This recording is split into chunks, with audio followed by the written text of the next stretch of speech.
The rescue. The neon signs of New Shanghai's underground market district painted the rain-slicked streets in harsh blues and reds. Captain Sarah Mitchell adjusted her civilian jacket, making sure her Marine Corps tattoo remained hidden beneath the sleeve. 10 years of special operations had taught her how to blend in, how to become just another face in the crowd. Tonight, that skill would mean the difference between life and death. Her neural implant pinged softly, displaying the coordinates she'd purchased from an information broker. The auction house was close, a converted warehouse designed to look abandoned from the outside. Perfect for those who dealt in living merchandise. Sarah's jaw clenched. 3 months of investigating disappearances across the outer colonies had led her here. What had started as a routine missing persons case had uncovered something far more sinister, an interplanetary trafficking ring specializing in rare alien species. The warehouse's entrance was guarded by 2 cracks, reptilian mercenaries with reinforced skeletal structures and natural armor plating. Their compound eyes tracked her approach, but Sarah's forged credentials checked out. Inside, the warehouse had been transformed into a luxurious auction house. Crystal chandeliers hung from the ceiling, their light reflecting off the polished metal walls. The air smelled of expensive synthetic tobacco and alien perfumes. The audience was a mix of wealthy humans and various alien species, all united by their willingness to profit from suffering. Sarah took her seat, activating the subtle recording devices woven into her clothing. Evidence gathering wasn't her primary mission tonight, but old habits died hard. The first few lots were what she expected: stolen artifacts, illegal weapons, restricted pharmaceuticals. Sarah maintained her cover as a buyer's agent, occasionally bidding on smaller items to avoid suspicion. Her heart rate remained steady, years of combat experience keeping her focused. Then they brought out Lot 127. The young Celestial couldn't have been more than 14 by human standards. Her skin had the characteristic phosphorescent quality of her species, currently dimmed to a pale blue in her distress. Delicate markings spiraled across her face and arms, telling a story Sarah couldn't read. What caught Sarah's attention most were the girl's eyes. Violet pools that held both fear and defiance. Celestials were nearly extinct, their homeworld destroyed in the Cascade War. This girl might be one of the last of her kind. The auctioneer started the bidding at 1 million credits, and Sarah's blood ran cold as the numbers quickly climbed. She watched the other bidders, memorizing faces. Some she recognized from intelligence briefings: crime lords, corrupt politicians, collectors of the rare and exotic. A plan formed in her mind. It was reckless, unauthorized, and would probably end her career if she survived. Sarah touched the small EMP device in her pocket, originally intended as a last resort escape tool. The warehouse's security systems were good, but they weren't military grade. When the bidding reached 5 million credits, Sarah made her move. The EMP burst plunged the warehouse into darkness, causing immediate chaos. Security systems failed, and emergency lights flickered weakly. Sarah moved through the panicked crowd with practiced efficiency, her augmented vision giving her the advantage. The girl was still on the display platform, held in place by electronic restraints that had deactivated with the power. Sarah reached her just as the backup generators kicked in. "I'm here to help," she whispered, quickly working to remove the restraints. "But we have to move now." The celestial girl looked at her with those incredible violet eyes, and Sarah saw the moment decision crystallized. The girl nodded once, taking Sarah's offered hand. They ran as shouts and weapons fire erupted behind them. Sarah's backup plan was simple but effective: a maintenance tunnel that led to the city's vast underground transportation network. They moved quickly through the darkness, the girl's natural bioluminescence providing just enough light to navigate by. "I'm Sarah," she said as they ran. "What's your name?" "Lyra," the girl replied, her voice musical despite her fear. "Why are you helping me?" Sarah helped her climb through a maintenance hatch before responding. "Because it's right, and because no one else was going to." They emerged 3 blocks away, where Sarah's ground car waited. As they sped toward the spaceport, Sarah's neural implant was already calculating hyperspace routes to the outer colonies.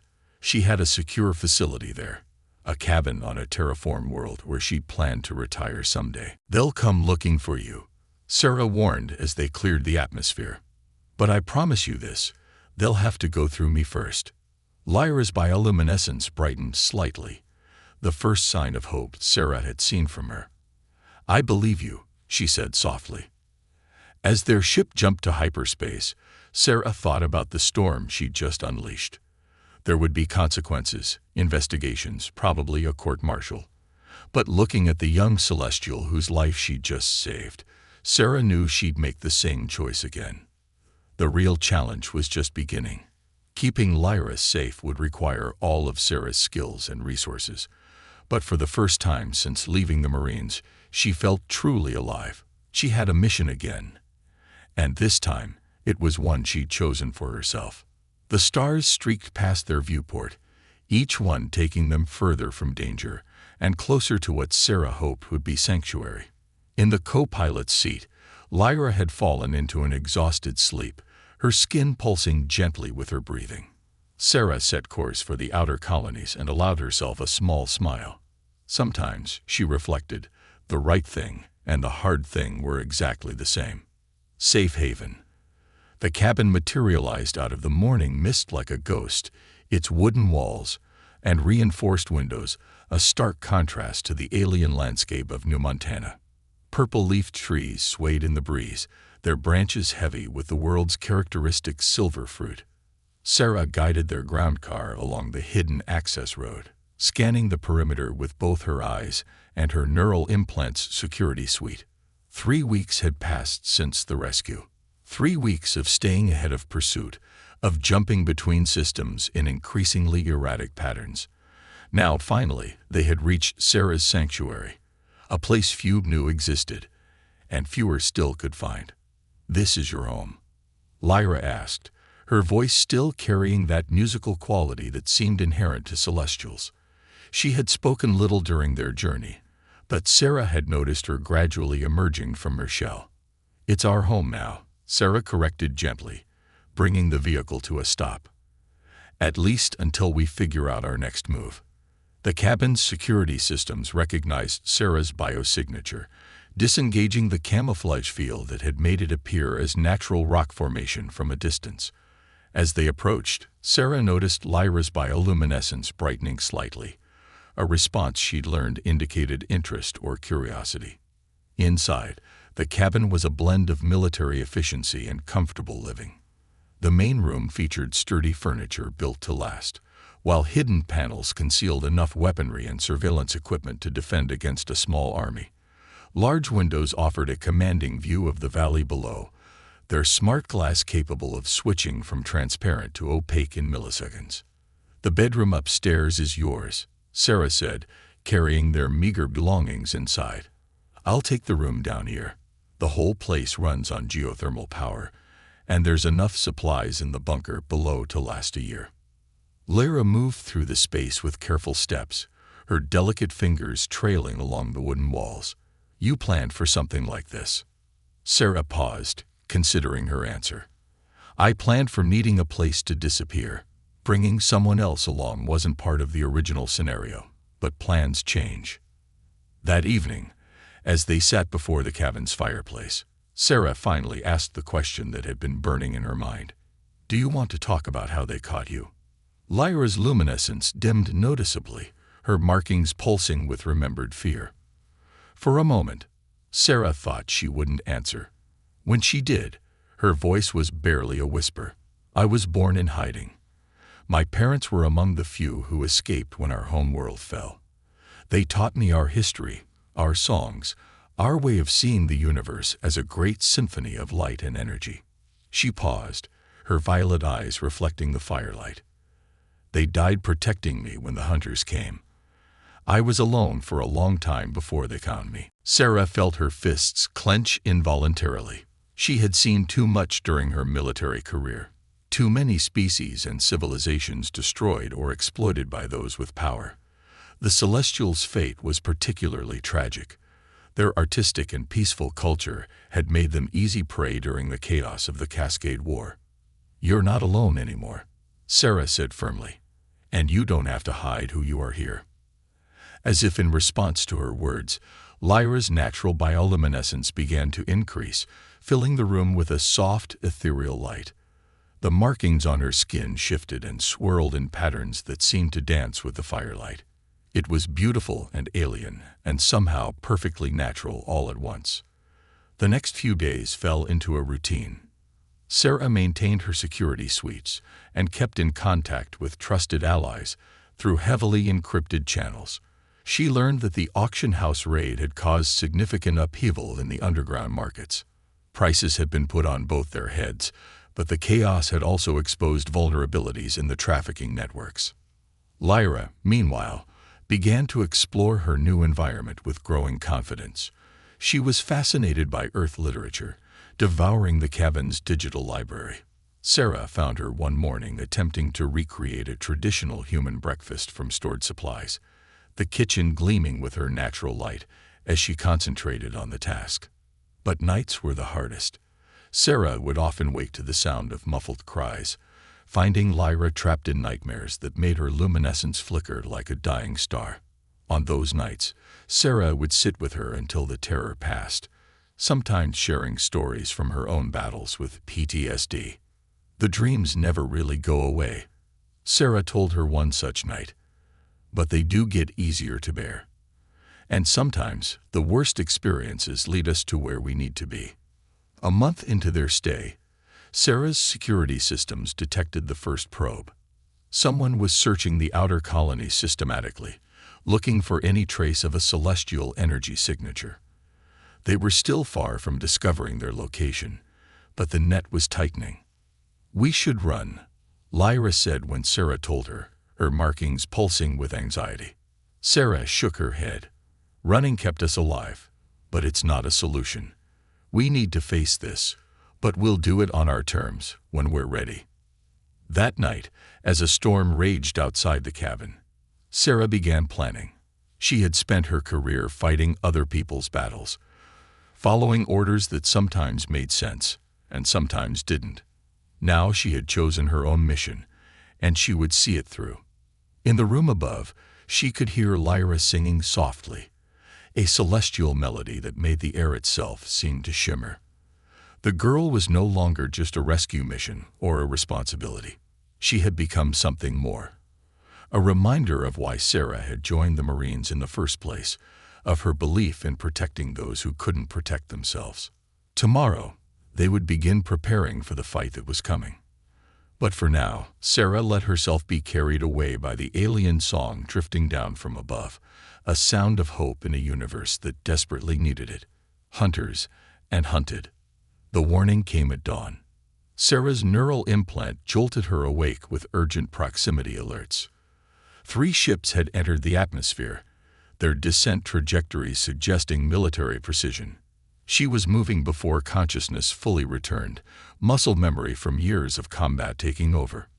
"Lyra," she called softly, climbing the stairs. "We have company." The young celestial was already awake, her bioluminescence dimmed to almost nothing, an instinctive response to danger that had evolved in her species. She moved silently, gathering the emergency pack they'd prepared weeks ago. Sarah activated the cabin's defense systems with a thought, her neural implant interfacing smoothly with the military-grade hardware. Sensor feeds showed the ships landing in a triangular pattern around their position. Whoever these hunters were, they knew what they were doing. "Count?" Lyra asked, her voice steady despite the fear Sarah could see in her violet eyes. 12 signatures, heavily armed. "Their gear." Sarah frowned, studying the thermal readings. "That's Marine Corps Special Ops equipment. This isn't just a recovery team. Someone's called in official resources." The implications were ugly. Sarah had suspected corruption in the Corps' upper ranks, but this was confirmation. The trafficking ring had hooks deep in the military structure, enough to authorize a Black Ops mission against a decorated former captain. "The tunnel," Lyra suggested, referring to their escape route. Sarah shook her head. They'll be expecting that. We need to change the game. She moved to a hidden panel in the living room wall, pressing her palm against it. The panel slid aside to reveal a rack of weapons, not the standard military issue she kept in plain sight, but specialized equipment she'd acquired over years of preparing for worst-case scenarios. "I taught you how to shoot," Sarah said, removing 2 pulse rifles and checking their charges. "Today we find out if those lessons stuck." Lyra took the offered weapon without hesitation, her delicate fingers wrapping around the grip with practiced ease. In the 2 months they'd spent at the cabin, Sarah had insisted on combat training, teaching the young Celestial everything from basic self-defense to advanced weapons handling. "Remember," Sarah continued, strapping on her combat armor, "they'll be using stun weapons. They want you alive. That gives us an advantage. We don't have to hold back." Outside, the morning mist still clung to the purple leaf trees, providing natural cover. Sarah's neural implant tracked the approaching teams through their own communications, a backdoor she'd installed in Marine Corps systems before her retirement, proving its worth. "Squad 1 approaching from the north," a voice crackled in her head. No signs of, wait, getting some strange readings. Sarah smiled grimly. They were detecting Lyra's unique energy signature, but not in the way they expected. Over the past weeks, they had discovered that celestial bioluminescence could interfere with certain scanning equipment when properly modulated. Lyra had turned her natural ability into a weapon, creating false readings that would confuse and misdirect. The first shot came from the tree line, a warning designed to flush them out. Sarah responded with precisely targeted fire, her augmented reflexes allowing her to place shots exactly where she wanted them.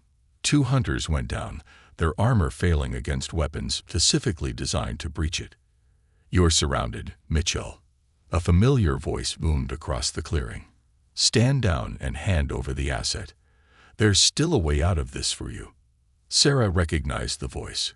Colonel Marcus Chen, her former commanding officer. The pieces clicked into place. Chen had always pushed for more aggressive expansion into the outer colonies, advocating for policies that just happened to benefit certain private interests. "There was a way out of this for you too, Marcus," she called back, "before you decided to trade your honor for credits." Lyra moved like a ghost through the cabin, her natural camouflage making her nearly invisible as she took up position at a window. Sarah had taught her well. She chose her shots carefully, disabling rather than killing, each burst of energy precisely targeted. The battle shifted as the hunters realized their prey wouldn't be easily taken. Sarah's defenses turned their own technology against them, jamming communications and disrupting targeting systems. But the hunters were well-trained, adapting quickly to the changing situation. A breach charge detonated against the cabin's rear door, and Sarah heard boots on the stairs. She spun, ready to engage, but Lyra was faster. The young Celestial's bioluminescence flared suddenly, bright enough to overwhelm combat visors and disorient unprotected eyes. The flash was followed by precise shots that left the assault team unconscious. "Sarah." Lyra's warning came just in time. Sarah dropped and rolled as a neural disruptor beam passed through where she'd been standing. Chen himself had entered the fight, using the confusion to slip inside. "You've gotten soft, Mitchell," he said, his cybernetic eyes adjusting quickly to the changing light levels. "Time was you'd have seen that coming." "Maybe," Sarah replied, rising slowly. "Or maybe I just needed you to think you had an opening." The colonel's eyes widened as he realized his mistake. While Sarah had kept him focused on her, Lyra had maneuvered behind him. The young Celestial's rifle pressed against the base of his skull. "You won't shoot," Chen said, but uncertainty had crept into his voice. "It's not in your nature. Your kind are artists, philosophers, not killers." "My kind were peaceful," Lyra agreed, her voice carrying that haunting musical quality. "Until people like you taught us the price of peace." The fight ended quickly after that. With Chen subdued and half his team incapacitated, the remaining hunters retreated to their ships.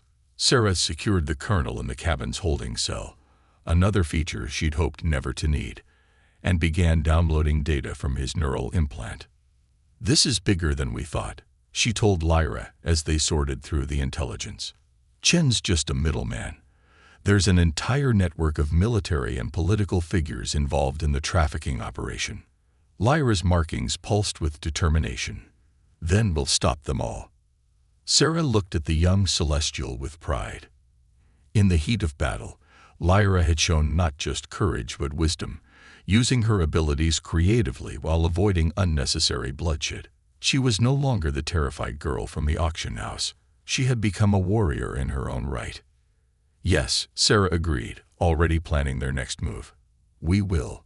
But first, we need to disappear again. They'll send more hunters, better prepared next time." As they packed what they needed from the cabin, Sarah realized something had changed. They were no longer just fugitives running from danger. They had become hunters themselves, pursuing justice that was long overdue. The purple leaves of New Montana's trees whispered in the wind as they prepared to leave their sanctuary behind. But Sarah wasn't worried. Home, she had learned, wasn't about a place. It was about who you chose to fight beside. Breaking point. The neon jungle of New Singapore's corporate sector stretched endlessly into the smog-filled sky. Sarah and Lyra stood in a maintenance shaft overlooking the headquarters of Stellar Dynamics Corporation, one of the largest military contractors in human space. According to Chen's neural data, it was also the front for the trafficking operations financial network. "Security looks even heavier than we expected," Sarah muttered, her neural implant highlighting patrol patterns and defense systems. 3 months had passed since the attack on their cabin, months spent gathering intelligence and preparing for this moment. Lyra's skin pulsed with subtle patterns, a sign of concentration Sarah had learned to recognize. The young Celestial had grown into her powers, learning to manipulate her bioluminescence with incredible precision. "Their systems are vulnerable to light-based interference. I can create a cascade failure in their sensor grid, but we'll only have minutes before they adapt." Sarah nodded, double-checking her equipment. They both wore stealth suits, their surfaces designed to bend light and mask heat signatures. The technology was experimental, but combined with Lyra's natural abilities, it made them nearly invisible. "Remember the plan," Sarah said, though she knew Lyra didn't need the reminder. "We get to the secure servers, download the evidence, and get out. No confrontations unless absolutely necessary." The plan went smoothly at first. Lyra's light show disrupted the external sensors, creating a blind spot in the security network. They moved through the building like ghosts, using maintenance corridors and service ducts to avoid patrols. Sarah's neural implant, loaded with recently acquired security codes, opened doors before them. They reached the server level without incident, but Sarah's instincts were screaming that something was wrong. It had been too easy. "Wait," she whispered, grabbing Lyra's arm as they approached the server room. Her neural implant was detecting anomalies, subtle variations in the security patterns that suggested trap. Lyra breathed, her violet eyes widening as her own senses confirmed Sarah's suspicion. The lights came up full, and armored figures materialized from hidden alcoves. At their center stood a woman Sarah recognized from military intelligence briefings. Admiral Helena Ross, one of the most decorated officers in the court. "Captain Mitchell," Ross said, her tone almost friendly. "I was beginning to think you wouldn't take the bait, and this must be the Celestial everyone's so interested in. Remarkable specimen." Sarah's mind raced, calculating odds and options. They were surrounded by at least 20 special ops troops, all carrying military-grade weapons. The Admiral's presence confirmed their worst fears about how high the corruption went. "You know what's happening is wrong," Sarah said, keeping her voice steady. "The Corps is supposed to protect people, not profit from their suffering." Ross's smile didn't reach her eyes. "The Corps exists to advance human interests. Sometimes that requires difficult decisions. The Celestials, like many species, have resources and abilities we need, if they won't share them willingly. Is that how you justify slavery?" Lyra's voice carried a harmonic edge that made the troops shift uneasily. By calling it advancement. Careful, girl, Ross warned. Your kind's resistance to neural control makes you valuable, but not irreplaceable. Stand down, both of you. The operation is too important to allow interference. Sarah felt Lyra's hand brush against hers, a signal they had developed. The young celestial's skin was beginning to glow brighter, but Sarah knew this was different from her usual defensive flash. This was something they had practiced in secret, something they hoped would never be necessary. You're right about one thing, Sarah said, her fingers tightening around the modified pulse rifle. The Celestials do have abilities you don't understand. Lyra's luminescence exploded, not in a simple flash, but in complex waves that seemed to fold through dimensions that shouldn't exist. The Celestials had been known as artists, but their true gift was the ability to manipulate light and energy in ways that defied human science. The troops' neural implants overloaded, their augmented senses unable to process the impossible patterns. Even Sarah, prepared for the effect, felt her consciousness wavering. Ross stumbled, her cybernetic enhancements trying desperately to compensate. They moved in perfect synchronization, Sarah's combat training combining with Lyra's alien grace. The Special Ops troops, their coordination shattered by the neural disruption, fell quickly to precisely placed stun shots. Ross managed to draw her sidearm, but Lyra was already there, her movements flowing like light itself. The Admiral's weapon clattered to the floor, and she found herself staring into violet eyes that held centuries of accumulated pain. The Celestials weren't just artists, Lyra said softly. We were warriors too, when we needed to be. We chose peace because we understood war too well. Sarah quickly accessed the servers, downloading everything they needed. Transaction records, shipping manifests, communication logs. The evidence would expose not just the trafficking ring, but the entire network of corruption that had infected the cores. We need to move, she said, hearing distant alarms. Building security will be here soon. But Lyra wasn't finished. She placed her hand on Ross's forehead, her skin pulsing with complex patterns. The Admiral's eyes widened in terror. What are you doing to me? Showing you what you've done. Every life you've destroyed, every family you've torn apart. My people believe in justice, but we also believe in understanding. You'll live with these memories until you make them right. They left Ross sobbing on the floor, her mind filled with visions that would haunt her forever. The escape was chaotic but successful, their preparations and teamwork carrying them through waves of security forces. Hours later, safe aboard their ship and heading for deep space, Sarah finally asked the question that had been burning in her mind. That thing you did to Ross, could you have done that to Jen? To the auction house guards? Lyra's luminescence dimmed slightly. Yes, but such abilities should be used carefully.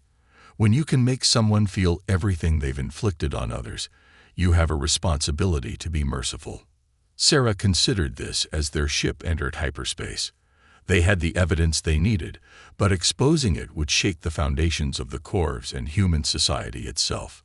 The real fight was just beginning. You know they'll never stop hunting us now, she said. Lyra's skin brightened with determination, her markings forming patterns that Sarah had learned meant resolve. Let them try. We're not running anymore. As the stars streaked past their viewport, Sarah realized how far they'd come from that night in the auction house.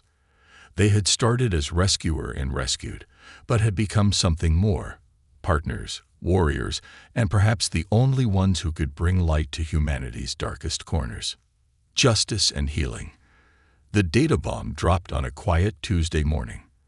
Every major news network in human space simultaneously received detailed files exposing the trafficking ring, complete with financial records, military orders, and surveillance footage.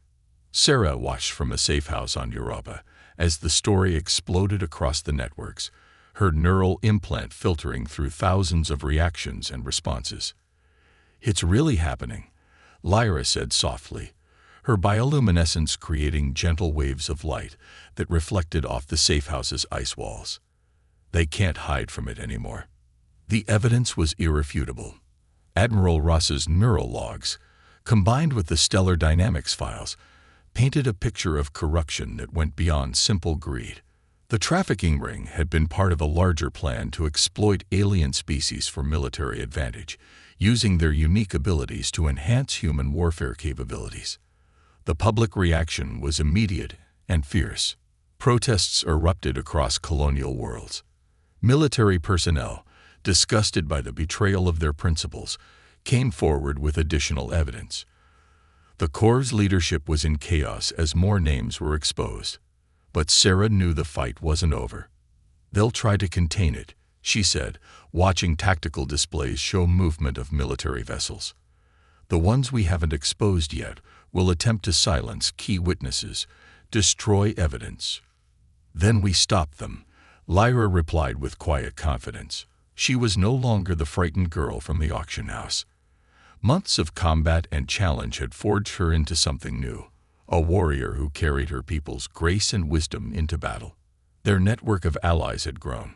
Other former Marines, contacted through Sarah's old channels, had positioned themselves to protect witnesses.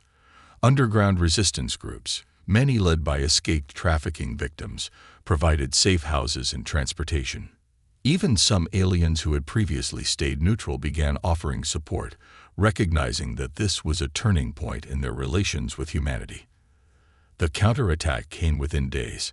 Military units loyal to the corrupt leadership attempted to seize control of key installations, but Sarah had anticipated this, and their own forces were ready. The battle for the Corps' soul played out across multiple systems. Sarah and Lyra found themselves on the front lines, coordinating resistance from their mobile command center. The young Celestial's abilities proved crucial, allowing their forces to communicate securely through light-based signals that couldn't be intercepted or jammed. The turning point came during an assault on a secret detention facility in the Outer Rim. Sarah led a strike team while Lyra coordinated from orbit, her consciousness spread across a network of light-based sensors.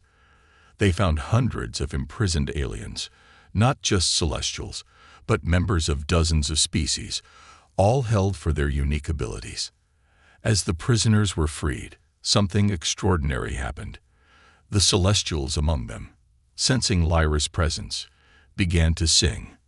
The sound spread through the facility, a haunting melody that carried centuries of history and hope.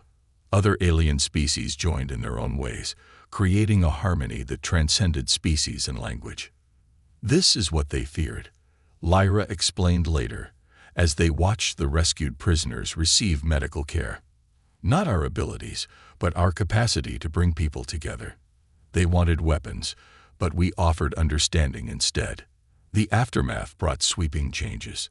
The Corps underwent a complete restructuring, with new leadership committed to transparency and interspecies cooperation.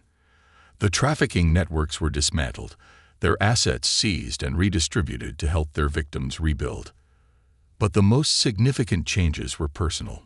A month after the final battles, Sarah and Lyra stood before the newly formed Interspecies Council. Sarah had been offered a position leading a new division focused on preventing exploitation of alien species. It would mean working within the system again, but this time with the power to make real change. "The Court needs people like you," the council chairman said. "Both of you. Your partnership shows what humans and aliens can accomplish together." Lyra's skin pulsed with thoughtful patterns. "My people were known as storytellers," she said. "We believed that sharing stories could bridge any divide.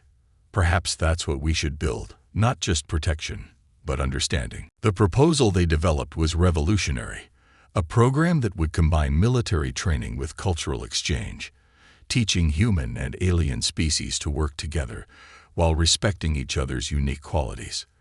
The new Montana cabin would become its first training facility, transformed from a hideout into a place of learning and hope. 1 year to the day after the auction house rescue, Sarah and Lyra stood on the cabin's porch, watching the first group of students arrive.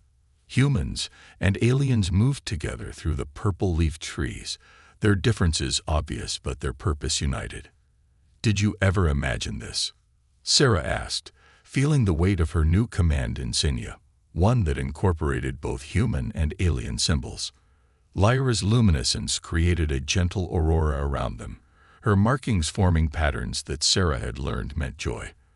"When you first rescued me, I only imagined survival. You taught me to imagine justice.